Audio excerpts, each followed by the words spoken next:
So mga ka-Mindtech, may share lang ako sa inyo tungkol ito sa football. Kung halimbawa fan kayo ng football, mahilig kayo manood. So kamakailan lang is naglaban yung Spain versus Cabo Verde. Yung Spain is isa sa pinakamagaling na koponan sa buong mundo. At yung Cabo Verde is magaling din pero mas pinipredict ng tao na mananalo yung Spain. At yun na nga, mas marami yung pumabor or nagpredict na mananalo yung Spain at 9% lang yung chance na matalo yung Spain ng Cabo Verde. Pero ito yung nakakagulat mga ka-Mindtech. May isang anonymous trader na kung tawagin ay Fish Alive. So si Fish Alive is talagang predict niya na mananalo yung Cabo Verde sa Spain. Kahit 9% lang yung chance na matalo yung Spain sa Cabo Verde. So nag-trade siya ng $400,000 dito sa laban sa football ng Spain versus Cabo Verde. At yun na nga mga ka-Mindtech, may mga hindi talaga inaasahan na kahit pinipredict ng tao na mananalo yung Spain sa Cabo Verde kasi nga 9% lang yung chance na matalo yung Spain, pero natalo yung Spain ng Cabo Verde. So ano nga ba yung nangyari dun sa prediction ni Fish Alive at nag-trade siya ng $400,000? Ang nangyari sa $400,000 niya is naging $4.7 million. So ganun kalupit mga ka-Mindtech yung prediction ni Fish Alive. Pero yung iba is talagang nagpipredict pa rin kahit mababa ng porsyento. So isa nga yan sa konsepto sa prediction market. Bawat resulta is may katapat na presyo. So sa laban, sa real event, sa laban na football ng Spain versus Cabo Verde, kahit 9% lang yung tsansa na matalo yung Spain, is meron pa rin isang nagtiwala at nag-trade, which is si Fish Alive. Nag-trade siya kahit mababa yung porsyento na matalo yung Spain. Nag-trade pa rin siya dun sa Cabo Verde at ang nangyari is yun nga. Yung $400,000 niya is naging $4.7 million. Kasi nga sa prediction market, kada resulta is may katumbas na presyo.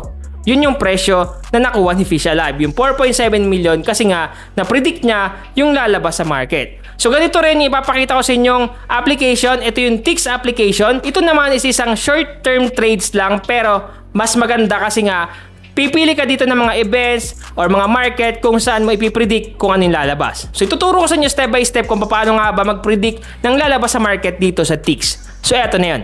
So yung mga ka-Mindtech, may tuturo ko sa inyo isang application. So ito yung prediction market application na ipipredict mo lang yung mga real events dito. So ano nga ba tong application na to? So ito yung TIX mobile trading app. So yung TIX is isang prediction market kung saan pwede ka mag-predict ng mga real events dito. Once natugma at tama yung prediction mo, pwede ka talaga mag-earn ng profit. At ang napakaganda dito kasi nga live probability din siya at yung tinatawag na short trades. So seconds lang or minutes lang, pwede ka mag-trade dito ng napakabilis. So ngayon ituturo ko sa inyo kung paano gumagana itong TIX application na to at kung paano mag-predict ng market sa real events. So eto na yun. So mga ka-Mindtech, ituturo ko sa inyo dito kung paano gamitin itong TIX mobile trading app para makapag-predict ng lalabas dito sa mga real events. So available pala siya sa Google Play Store. Search nyo lang yung TIX App Broker for Trading. So kung wala pa kayong account dito sa TIX, andyan sa may description box, mag-register na lang kayo. At once na meron na kayong account sa TIX, ituturo ko sa inyo. Halimbawa nakapag-register na kayo at nakapag-login, automatic ito na kagad yung bubunga sa inyo. Ito yung dashboard niya. Dito sa bandang taas sa kaliwa, may makikita ka dyang real balance at demo account. So syempre, pag nagtatry ka pa lang, susubukan mo pa lang itong ating TIX mobile trading application, is i-click mo lang dito at piliin mo lang yung demo. So dito sa may demo, i-click mo lang yung demo, automatic, ma-activate na yung demo balance mo dyan. So once na ma-activate mo na yung demo balance mo dyan, pwede ka na mag-practice dito. So syempre dito muna tayo sa may select events. So click mo lang dito yung select events, click mo lang, at pumunta ka sa may events, click mo lang yung events dito at mamili ka lang dyan kung ano yung real events na gusto mo i-predict kung ano yung lalabas dito sa market. For example, dito tayo sa may baba. So hanapin natin dito sa baba. For example, itong World Cup, Ronaldo to score a free kick. So dito pwede ka mag-earn ng 76% profit once na tugma yung prediction mo dito sa real event na World Cup, Ronaldo to score a free kick. Piliin lang natin yan. So once na mapili mo na yung World Cup, Ronaldo to score a free kick, is click mo lang itong select asset. Click natin. So automatic, eto na yung real event natin.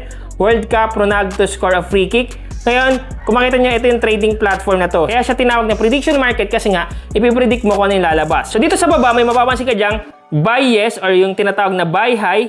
At ito namang buy no or yung buy low na tinatawag. At dito naman, makita nyo yung balance kung ano bang pipredict kayo. So ano ba, click mo lang yan. So for example, gusto mo mag-predict dito, ilagay natin, for example, ilagay natin dito $100. Yan. Click mo lang yung check mark. Then, syempre, pipili ka dito ng auto-close. So, click mo lang itong auto-close dito. So, ikaw magde-decide dito ng auto-close kung 5 seconds lang, 10 seconds, 15 seconds, at yung pinaka-maximum is 35 seconds. Or pwede mo siyang i-customize. Pwede mo gawing minutes, seconds, or hours. Sa akin, pipiliin ko lang is 5 seconds lang para mas madali. Piliin ko lang yan. Pag napili mo na dito, click mo lang yung confirm. Automatic na setup na natin dito yung sa may prediction balance at yung ating auto-close. Ngayon, subukan natin mag-predict dito. Ang ginagawa ko dito is sinuzoom out ko siya para makita ko yung galaw ng market. Kung mapapansin nyo, biglang taas dito, napakataas o pababa. So may tendency yan na tumaas yung market based sa aking tingin dito. Okay, so subukan natin. So mag-buy tayo dito. Click confirm. So nag-buy tayo dito ng $100 at titingnan natin kung tugma yung ating prediction. Okay? So tingnan nyo, pataas siya. So yan. Subukan profit tayo $176. So napakabangis, di ba? So para makita natin kung profit nga tayo, nagdagdag tayo dito sa ating demo balance. At click tayo itong tatlong linya. Kung makita nyo, profit tayo dito sa World Cup. Nakalagay dyan, World Cup, Ronaldo to score a free kick. Nag-buy tayo doon kasi nga nakita natin yung galaw ng market is biglang taas at baba. So syempre nag-buy tayo. Makita nyo, yung $100 natin is nag-profit ng $76. So ibig sabihin lang, profit tayo dito gamit yung demo balance. So ngayon halimbawa, ready ka na dito, mag-real balance or real account, walang problema. Palitan mo lang dito yung demo balance ng real balance. So dito mag-real balance muna tayo para may pakita ko sa inyo. So kung makita nyo, real balance na tayo ngayon. At dito pala sa ating amount is ilagay natin dito, for example, 10,000. So 10,000 lagay natin dito. Then dito sa auto close, click nyo lang. So sa auto close, pinipili ko dyan yung 5 seconds lang para mabilis. Pero pwede nyo piliin yung 15 seconds, 10 seconds, pwedeng minutes, i-custom nyo lang. So pwede kayo mag-customize dito. Pero sa akin is 5 seconds lang yung auto close. So confirm ko lang. So ngayon subukan natin mag-predict ng lalabas sa market. So biglang baba, mag-buy tayo dito. So nag-buy ako dyan kasi biglang baba. Kung makita nyo, nag-buy tayo ng 10,000 dito. Sana tugma yung prediction natin para profit tayo. So yun mga ka-Mindtech, profit tayo. 10,000 naging 16,900. Napakabangis. So titingnan natin dito sa may tatlong guhit. At kung makikita nyo, dito sa may World Cup, Ronaldo to score a free kick, yung prediction natin dito na mag-buy high is tugma. So kung makita nyo dito, yung 10,000 is profit ng 6,900. Kaya naging 16,900 yung ating balance. Okay? So talagang profit tayo dito. So try pa natin mag-predict. So biglang baba siya. So mag-buy tayo dito. So nag-buy ako dito kasi biglang baba. So yan.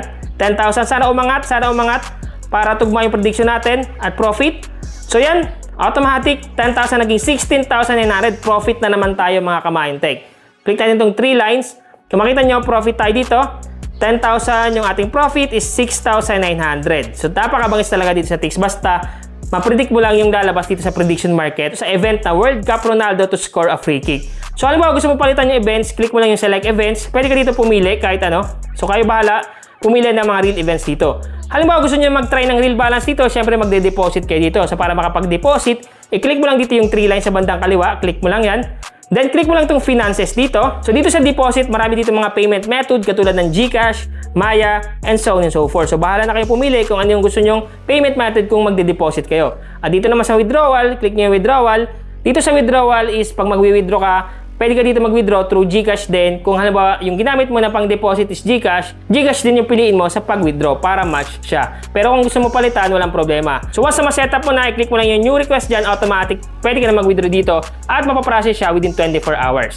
So ganun ka bangis dito sa Tix mobile trading app na prediction market. So ano pang inaantay nyo mga ka-Mindtech, subukan nyo na dito mag-predict sa prediction market na Tix mobile trading app at mag-profit kayo dito once natugma yung prediction nyo. Andiyan sa may description box yung link para makapag-register. Sana nakatulong tong vlog ko ngayon. Once again, Mindtech PH. Thank you and God bless all.